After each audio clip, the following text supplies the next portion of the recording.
In the dark shadows, in the white cold, fearlessly we search for knowledge new and old. We drink the strong spirits and read the ancient tomes. The order of the Abracast. We are the brave and the bold. We may, however, provisionally accept the view that Diana is real, more real and thus of more importance to ourselves than all other experience. This state has been described not only by the Hindus and the Buddhists, but by the Mohammedans and Christians. In a Christian writing, however, the deeply seated dogmatic bias has rendered their documents worthless to the average man. They ignore the essential conditions of dhyana and insist on the inessential to a much greater extent than the best Indian writers. But to anyone with experience and some knowledge of comparative religion, the identity is certain. We may now proceed to Samadhi. The Abracast, occult, history, conspiracy, and violence.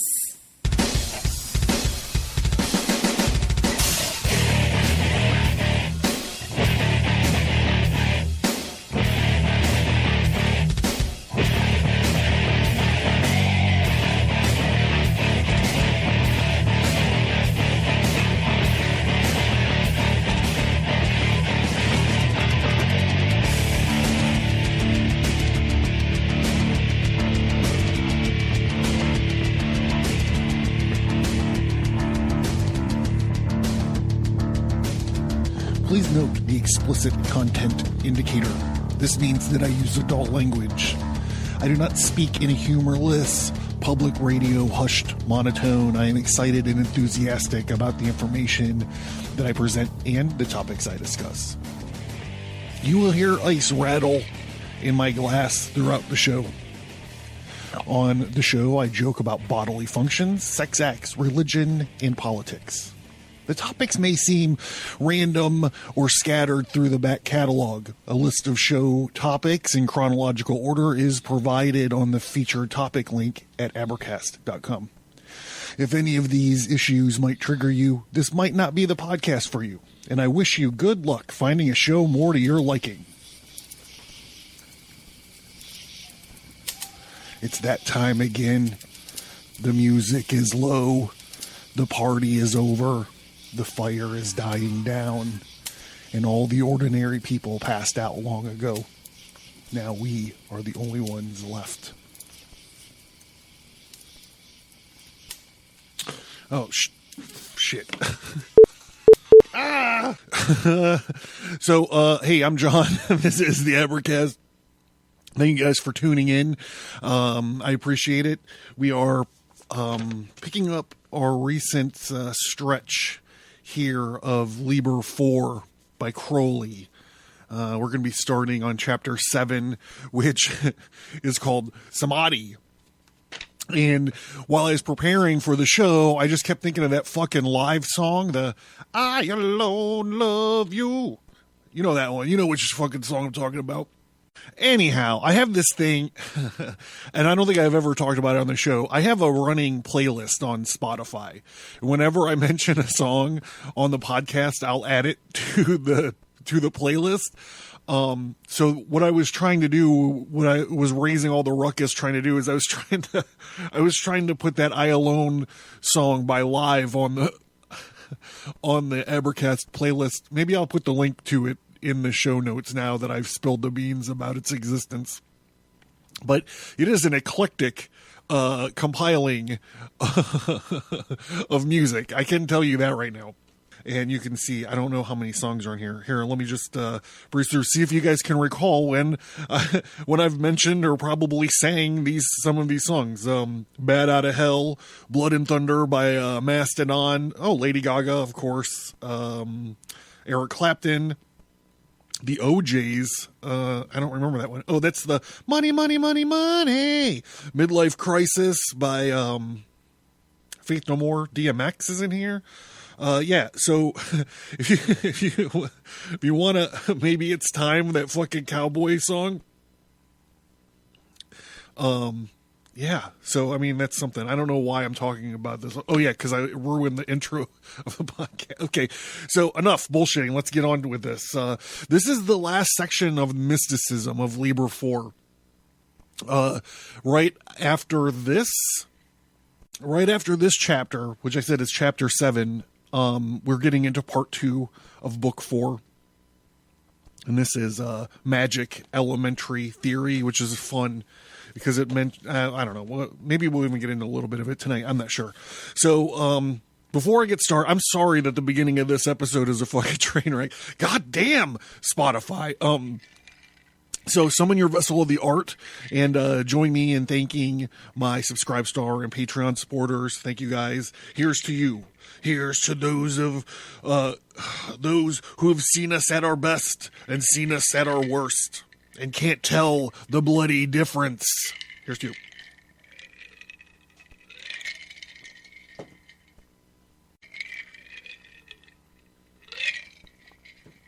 All right, Liber 4, or as it's known, is just Magick with a K, written by Aleister, Crowley, and Mary Diestis Sturgis.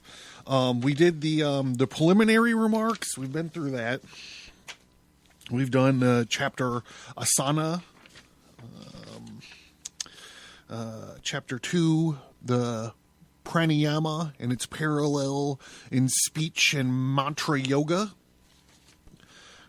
We did the Yama and the Niyama, chapter 3, the Pratyahara, which is chapter 4, and then chapter 5 was the Dharana. So that brings us up to current year, chapter 7, Samadhi. And again, I'm sorry if I butcher any of this language. Yeah. I mean, look, I'm not going to fucking beat myself up over it, okay? I'm trying my best here. Samadhi. Oh boy, we're off to a shaky start. Chapter 7.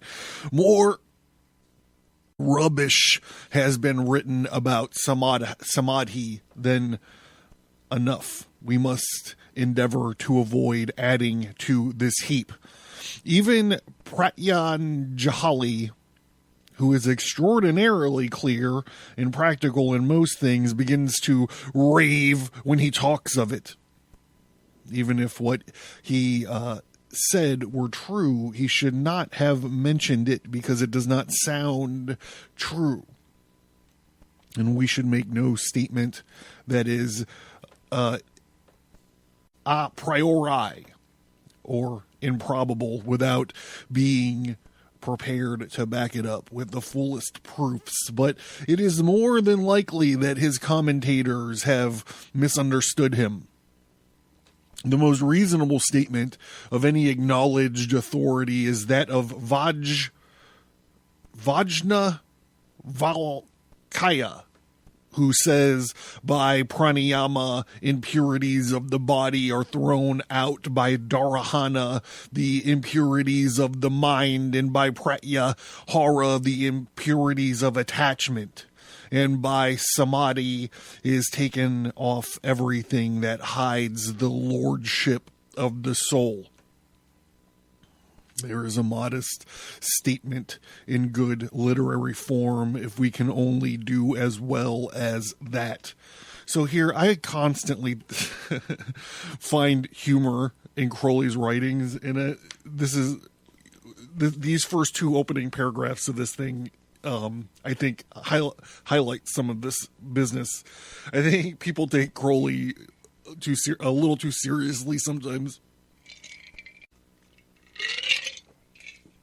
You know, he's just saying, by being able to control one's thoughts, or a nervous system, or control one's breathing and one's posture, You get rid of all of the problems that that you think you might have.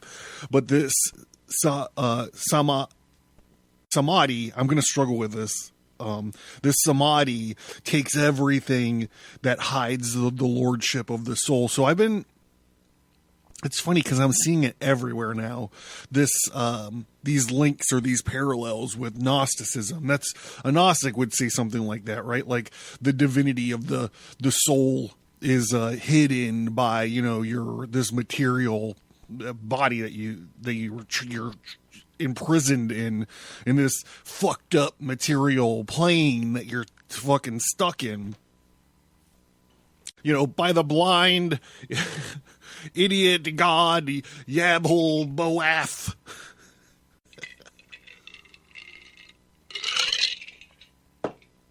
All right, so let's dig in. In the first place, what is the meaning of this term? Etymologically speaking, Sam is the Greek. In the Greek alphabet, sigma upsilon nu. The English prefix sin, meaning S-Y-N, meaning together with adahai, meaning Lord, together with the Lord. This reasonable translation of the whole word would be union with God. The exact terms used by Christian mystics to describe their attainment. Now, there is great confusion because the Buddhists use the word samadhi to mean something entirely different, the mere faculty of attention, and thus with them to think of a cat is to make samadhi on the cat, which sounds dirty. They use the word jhana to describe mystic states. This is excessively misleading, for as we saw in the last section, dhyana is a preliminary of samadhi. And of course, jhana is merely the wretched plebeian Pali corruption of it. The editor has a footnote in here that I left. The vulgarism, I left it because I love the word vulgarism. And provincialism of the Buddhist canon is indefinitely repulsive to all nice minds, and the attempt to use the terms of an egocentric philosophy to explain the details of a psychology whose principal doctrine is the denial of the ego was the work of a mischievous idiot. Let us unhesitatingly reject these abominations, these nastiness of the beggars dressed in rags that they have snatched from corpses, and follow the etymological signification of the word as given above. There are many kinds of samadhi. Here's another footnote I left in. Apparently, that is the obvious result. The obvious results are different. Possibly the cause is only one refracted through diverse media. So I'm going to butcher a few words coming up on this paragraph, okay? Some authors consider Atmad Darshana, the universe as a single phenomenon without conditions, to be the first real samadhi. And if we accept this, we must relegate many less exalted states to the class of dhyana. Pratanjali, I'm so fucking sorry, enumerates the number of these states to perform these on different things, gives different magical powers, or so he says. These need not be debated here. Anyone who wants magical powers can get them through dozens of different ways.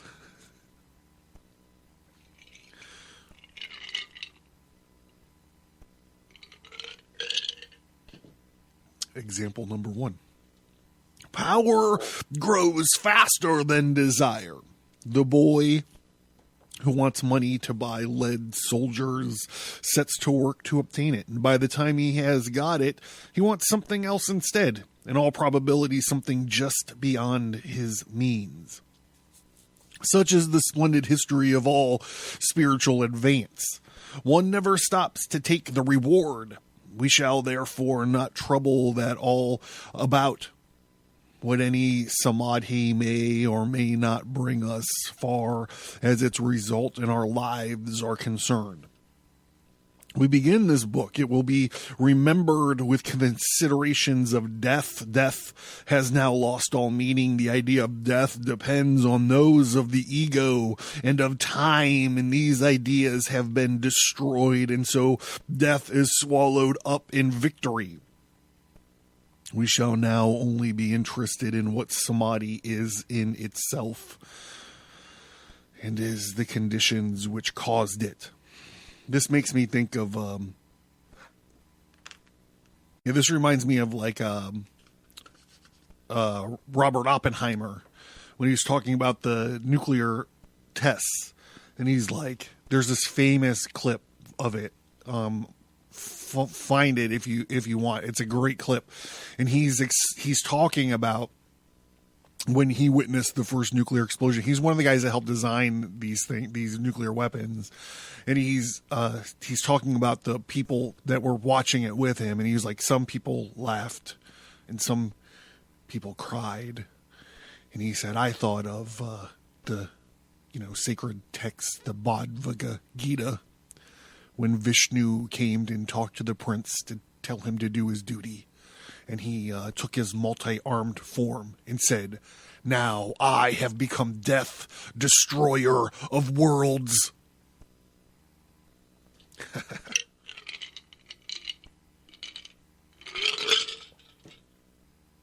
Let us try a final definition.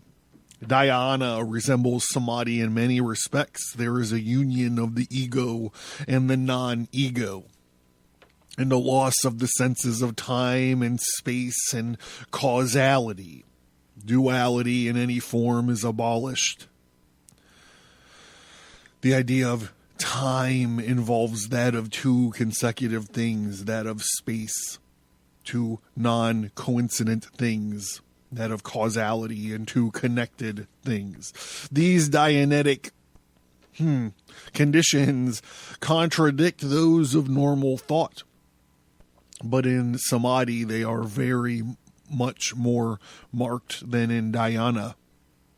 And while in the latter it seems like a simple union of two things in a former that appears as all things rushed together and united, one might say that in dhyana there is still this quality latent, and one existing who was opposed to the many non-existing. In Samadhi, the many and the one are united in a union of existence with non-existence. This is the definition, is not made from reflection but from memory. And this is talking, like, I'm waiting for, in my brain, I'm just thinking of like dilithium crystals. This is dilithium crystal. This is how the Enterprise gets energy, is through matter-antimatter conversion, right? So, the matter and the antimatter are existing at the same time, causing this energy. Causality, maybe? I just read it twice. Maybe that's why that word is popping up. But the existing and the non-existing becoming one in union of existence. Like I just think of blessed engineer Scott worrying about his dilithium crystals. I should propose a toast to engineer Scott. Not that, I mean, Scotty, I guess he wasn't a combat engineer, right? But, I mean, it's in the title. Further, I'm having a lot of fun this evening. So, further, it is easy to master the trick or the knack of dhyana. After a while, one can get into that state without preliminary practice, and looking at it from this point, one seems to be able to reconcile the two meanings of the word, which we debated in the last section. From below, dhyana seems like a trance. It's an experience so tremendous that one cannot think of anything bigger.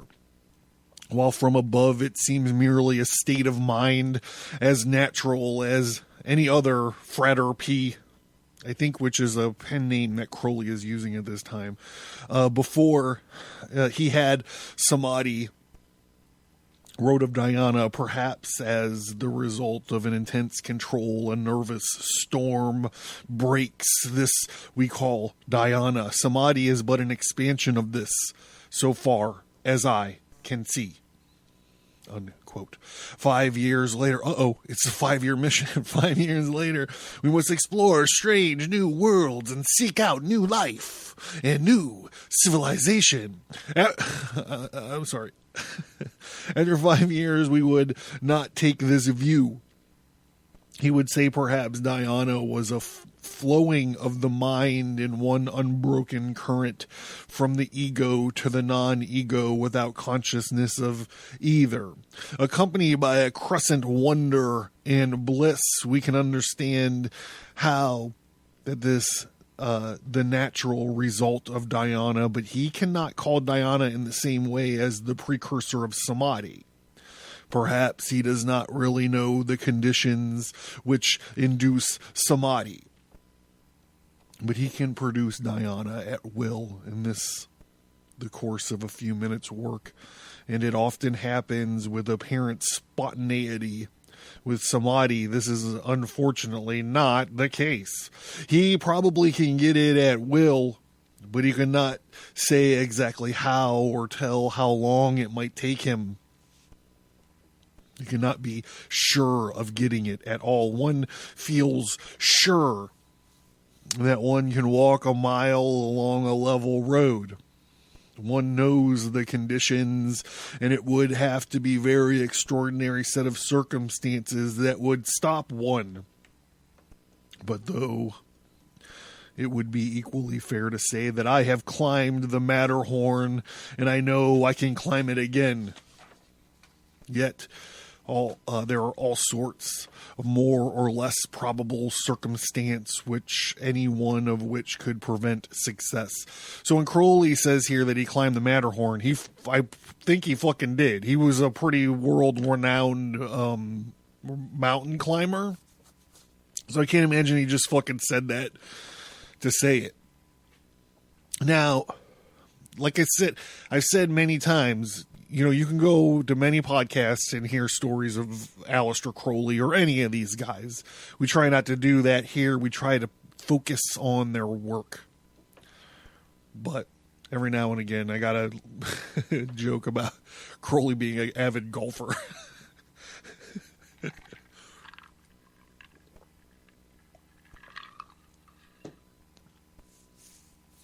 Hey, yeah, I got to keep lubed up. I got to stay hydrated. I'm recording this in the early evening hours of Valentine's Day. So, you know, I got to keep up my H2O intake. All right, we're going to do a little bit more here before we take a break. Now, you're like, what kind of joke is that? I'm going to be using my tongue later is what I'm saying. Now we do not know this, that if thought is kept single and steady, dhyana results. We do not know whether it is an intensification of this is sufficient to cause samadhi, or whether or not other circumstances are required. One is science and the other is empiricism.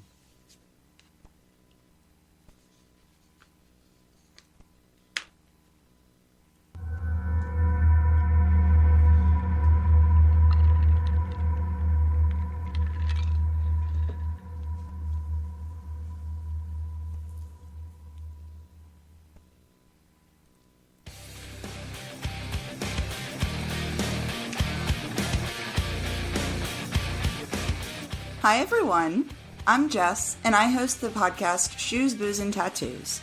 I like to discuss a little bit of everything that's weird or unusual, from hauntings and folklore to true crime and history.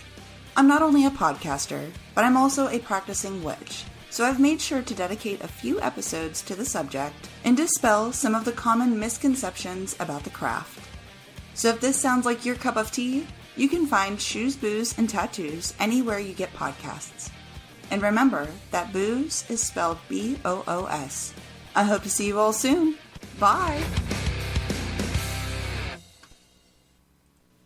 This month in the Fulgore Correspondentia, we have an Armor of God illustration for our spiritual warfare episodes. There's an updated brief timeline of Genesis, according to me, and the Wrong Son, Wrong Blessing, Wrong Curse graphic, since we are still working through Esau and Jacob. There's a tarot card preview and also the February Abra fast schedule. We're doing another fast cycle in February. If you want to get the dates, go ahead and hit that up. All you got to do is sign into the mailing list and receive the Fulgore Correspondentia. The Fellowcraft episode is the UFO Conspiracy Part 2. We are continuing to dissect the work of classic conspiracy theorist Milton William Cooper. All you got to do is sign up for the $3 tier on Patreon or Subscribestar.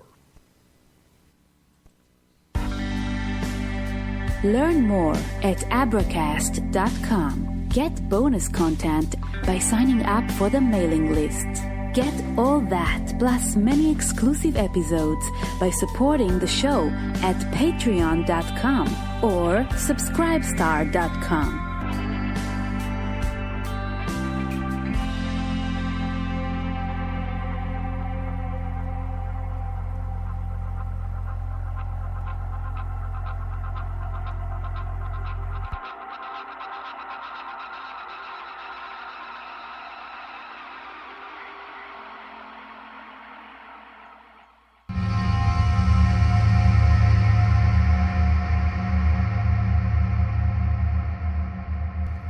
Okay, so I haven't put it on the official goings-ons clip yet, but one other thing that I did this month is I launched a blog.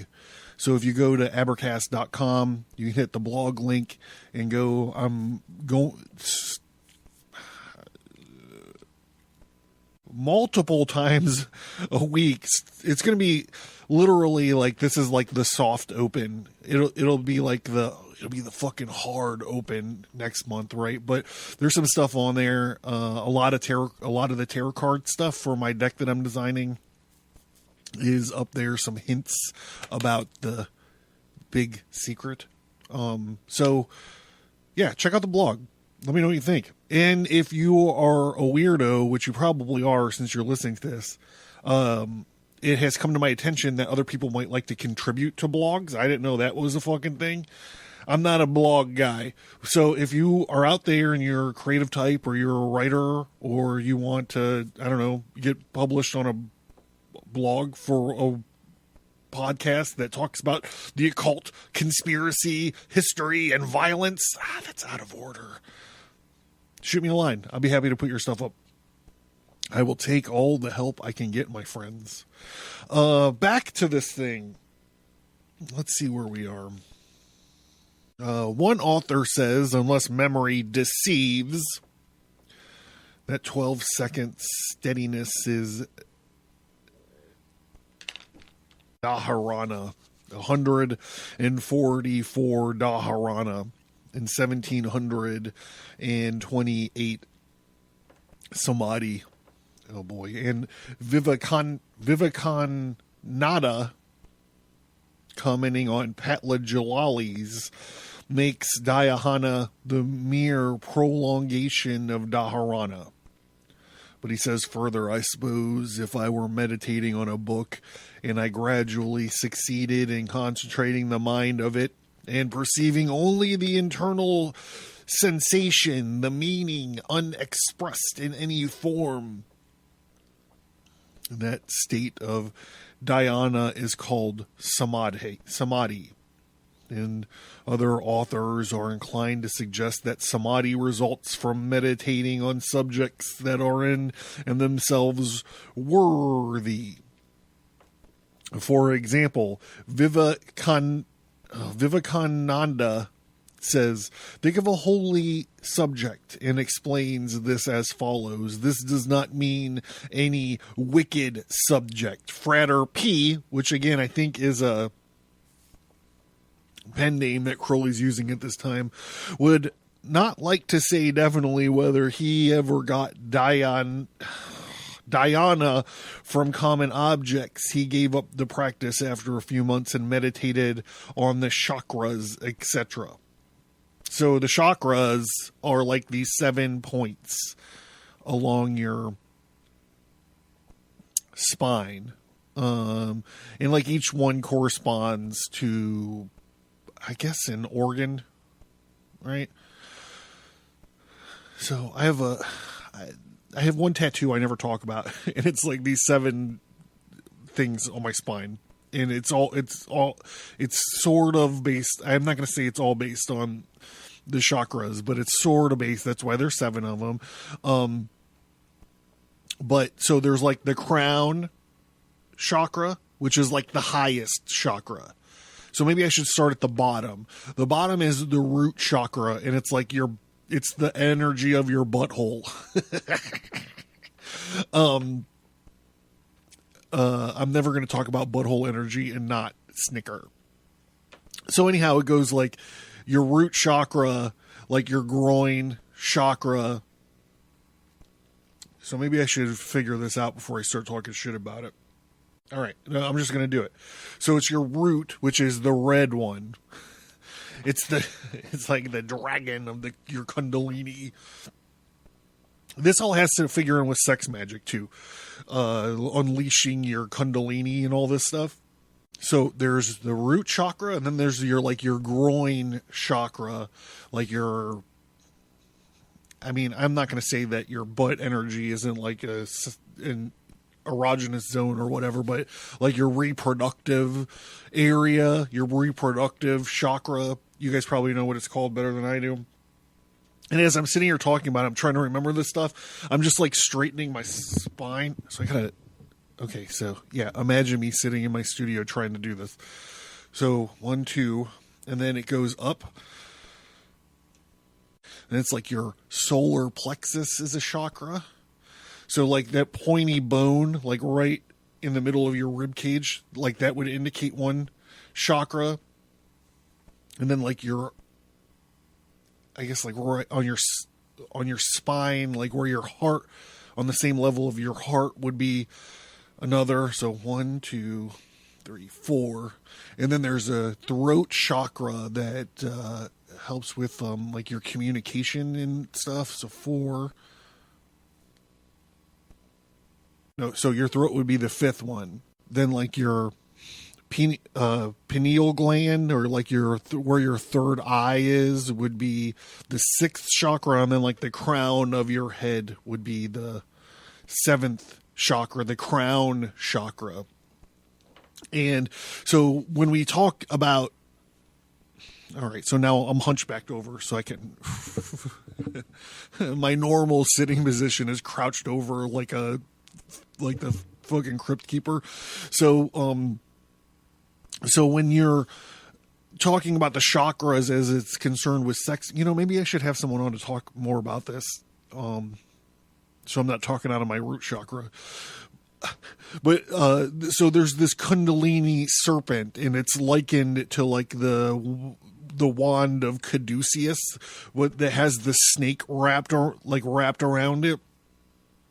And it all has to do with like releasing all your sexual energy to gain enlightenment, basically.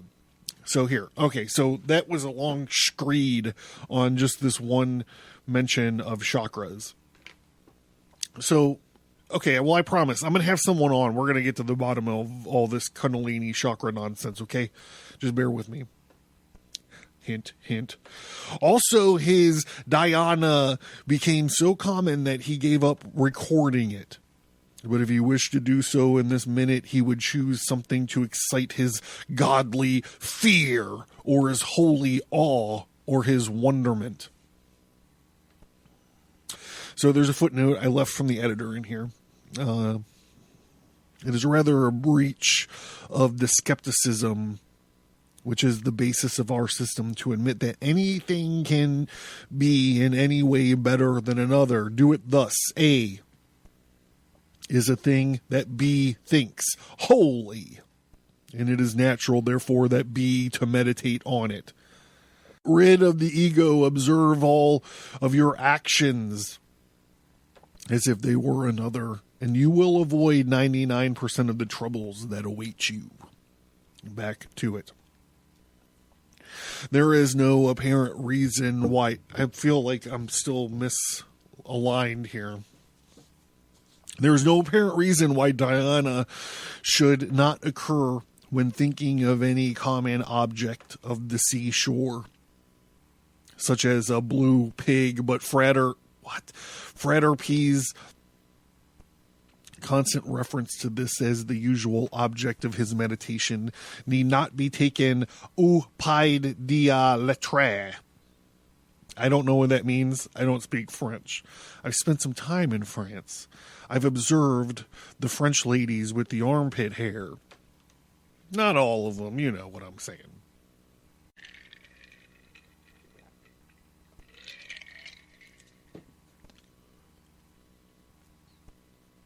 His records of meditation contain no reference to this remarkable animal, the blue pig. It will be a good thing when organized research has determined the conditions of Samadhi. But in the meantime, there seems no particular objection to our following tradition and using the same objects of meditation as our predecessors, with a single exception which we shall note in due course. The first class of objects for serious meditation, as opposed to preliminary practice, in which one should keep to the simple recognizable objects whose definitiveness is easy to maintain. Remember when he was talking about this, he was mentioning something easy like a white cross that you can kind of spin and juxtapose around, like if it was on like a gimbal. And you can move the crossbar in various ways and extend here and there. There's various parts of the body. The Hindus have an elaborate system of anatomy and physiology, which has apparently no reference to the facts of the dissecting room. Remember, I said he was funny. Prominent in this class are the 7 chakras, which will be described in part 2. There are also various nerves, equally mythical. Here's a footnote from the editor I kept because he it's interesting. He notes, the editor notes, not quite correct Western anatomical knowledge has advanced since Crowley wrote this! Exclamation point. Back to it. The second class is objects of devotion, such as the idea or form of the deity, or the heart or the body of your teacher, or some man whom you respect profoundly. His practice is not to be condemned because it amplifies the bias of the mind. You can also meditate on your dreams. This sounds superstitious, but the idea that you have already a tendency, independent of your own conscious will, to think of those things which will consequently be easier to think of than others. This is the explanation. It is evident from the nature of the preceding and subsequent classes. You can also meditate on anything that especially appeals to you. So, not so much this one, but the last one, meditating on your dreams. I find that super interesting because, as you guys know, I love it when I can point to this shit and go, hey man, that's psychology. You know? Okay. 4 words.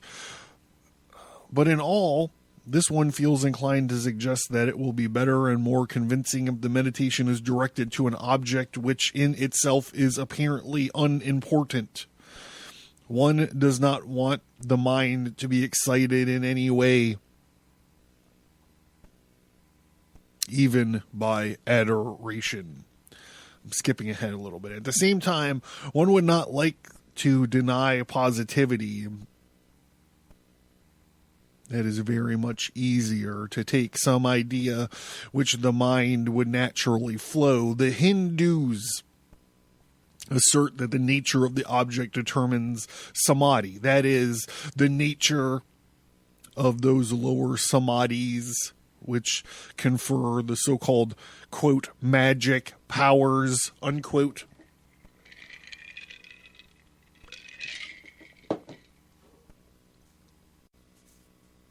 For example, there are, oh my God, yoga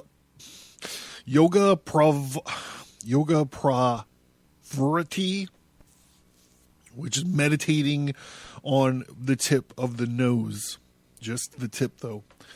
One obtains what might be called the ideal smell, and that is a smell which is not any particular smell, but it's an archetypical smell, of which all actual smells are modifications. It is the smell of which is not a smell. This is the only reasonable description for the experience of being contrary to reason. It is the only reasonable that the words describing it should be contrary to reason too. Similarly, concentration on the tip of the tongue. Like I said, I'll be busy later tonight. Gives the ideal taste of the dorsum of the tongue, the ideal contact. That's what I'm talking about. Every atom of the body comes into contact with every atom in the universe all at once. It's like he's talking about my technique. The description, bin iku ananda mediyaya, gives of it. The root of the tongue gives the ideal sound, and the pharynx, the ideal sight. The samadhi par excellence, however, is, here we go again, Adam Darshana, which for some is those least instructed, is the first real samadhi, for even the visions of a god and of self are tainted in form. The Adam Darshanana, the all is manifested as the one, the universe freed from the conditions. Not only are all forms and ideas destroyed, but also those conceptions which are implicit in our ideas of those ideas. Each part of the universe has become the whole, and the phenomenon and the noumena are no longer opposed, but it is quite impossible to describe the state of mind. One can only specify some of these characteristics, and that in a language which forms no image of the mind. In the mind, it is impossible for anyone who experiences it to bring back any adequate memory, nor can we conceive a state transcending this. But there is, however, a very much higher state called Shivadarshana. Oh, I did it pretty good. Shivadarshana, of which it is only necessary to state that it is the destruction of the previous state. It's annihilation. To understand this blotting out, one must imagine nothingness, the only name for it, as negative, but as a positive. The normal mind is a candle in a darkened room, and throw open the shutters, and the sunlight makes the flame invisible. That is a fair image of dhyana. But the mind refuses to find a simile. Hold on. The mind refuses to find a simile for Adam Darshana. Darshana. it seems merely ineffective to say the rushing together with the host of heaven would similarly blot out the sun. But if we do say so, and wish to form further images of Shiva Darshana, we must imagine ourselves as suddenly recognizing that this universal blaze is darkness and not a light, extremely dim compared with some other light, but darkness itself. It is not the change from the minute to the vast, or even from the finite to the infinite. It is the recognition that the positive is merely the negative. The ultimate truth is perceived not only as false, but as the logical contradictory of truth. It's quite useless to elaborate this theme which has baffled all the other minds hitherto.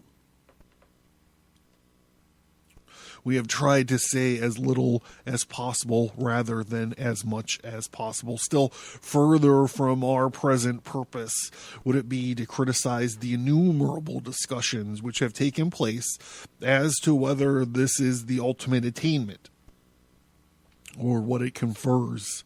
It is enough if we say that even the first and most transitory dhyana repays 1,000-fold the pains that we have taken to attain it.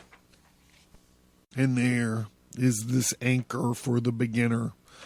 That is, his work is cumulative. Every act directed towards attainment builds up a destiny which must someday come to fruition. May all attain.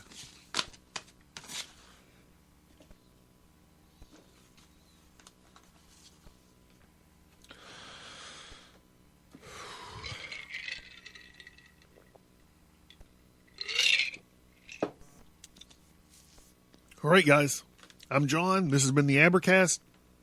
Stay tuned. We have a great interview coming up this weekend, or this Friday, as you're listening to this. And I'm going to be diving into the Kundalini and the chakras as it concerns sex magic. So I hope you guys tune in for it. And thank you for tuning in. I appreciate it. Check out the blog, please. Let me know what you think about it. And yeah, I'll let Hilla tell you everything else.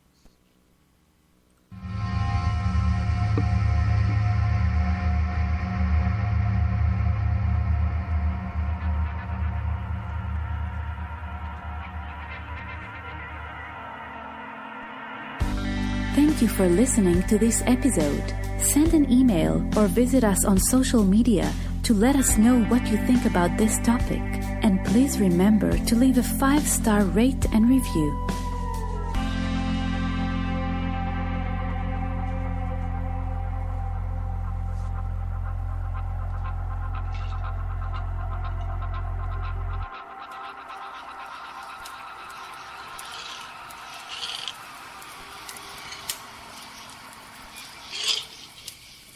Hey, did you learn something?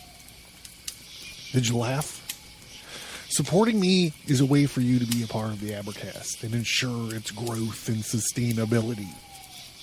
It also means I can create a normal schedule for shows and bonus shows, as well as the exclusive Fellowcraft episodes. By supporting the show, you are not only a listener, but you are a part of the show. You supporting the show gives me a way to offer fun rewards as a thank you for showing your appreciation and support for our projects. Do you have an idea for a reward that you don't see? Let me know. My supporters are my partners. I currently pay for you to listen to the Advertise. Not only do I pay the hosting bills out of my own pocket, I volunteer my time and talent to each and every episode of the Advertise. The price of books, the time and resources of reading and researching, the massive amounts of gin and tonic needed, the equipment it takes to record the shows, the time and resources it takes to create the bonus material, and the cost to maintain the internet presence. Is it worth your support. I don't know. I'm proud of the Abercast, and I feel like I'm improving all the time. In addition to creating the show that you dig and that you are excited about, I also have a full-time commitment and other obligations. So why financial support? All of the supporters help me focus my time on the quality and development of the podcast. And what if you can't afford, $1 or $3 or $10 or whatever a month? Believe me, I get that. There are many degrees of support, but if you can't support the show financially, please consider leaving a 5-star rate and review on your preferred podcast app. And don't forget that you could sign into the mailing list and still unlock a lot of bonus content. Thank you. I cannot put into words how much it means to me that you listen to the show each time I post a new episode. Your feedback, support, and love of the stories that we talk about here is what keeps me going.